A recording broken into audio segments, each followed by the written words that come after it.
Memorize every word of this brilliant book. So do that, and you'll get an A. Then quote it at cocktail parties and watch as knees buckle beneath your erudite greatness. Now, I think that's fair to say about this book.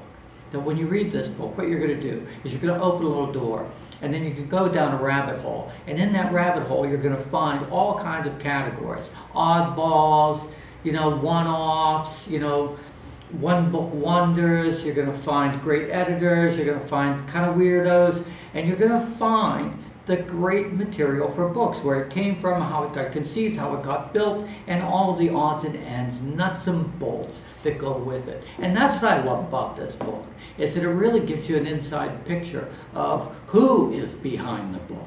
So it's not just a book on the shelf. You pick up the book, and my God, the author, the illustrator, is also on that same shelf. And so you get to tickle them, scratch them behind the ears, and play all kinds of little games with them and ask them any kind of question you want. And it's all written down in here, and you can laugh and giggle, and then the next time you see that author or illustrator, you just look at them with a nice little wry smile on your face, and you go, I know all the inside information on you, because this book has exposed you all the way down to your long johns. So I just want to say that if I was still a professor of children's literature, which I'm not, I used to be a professor of children's literature, but if I still was, I would be using this book as one of the texts and guides for my students. And I would say this is essential reading in the field, so that you don't fall into really that kind of cozy little bracket of people that believe that all of this field is really built upon books like Fancy Nancy, which really, you need to know the inside story on that book. So, I just want to say, I love this book. You should read this book.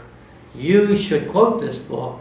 And you should display it prominently in every bookstore and every college bookstore, and at home. You should just put this right on your coffee table, because anybody who walks in your house is going to say, dang, they're pretty darn sharp. They know how to pick a good book, unlike most people. So take Julie's word for it. And of course, Betsy Bird, who's also on here. Don't you just love Betsy Bird? I love Betsy Bird. She has a great blog too. My name is Jack Gantos. I endorse this book for the National Conference of Children's Book Insiders. Thank you very much.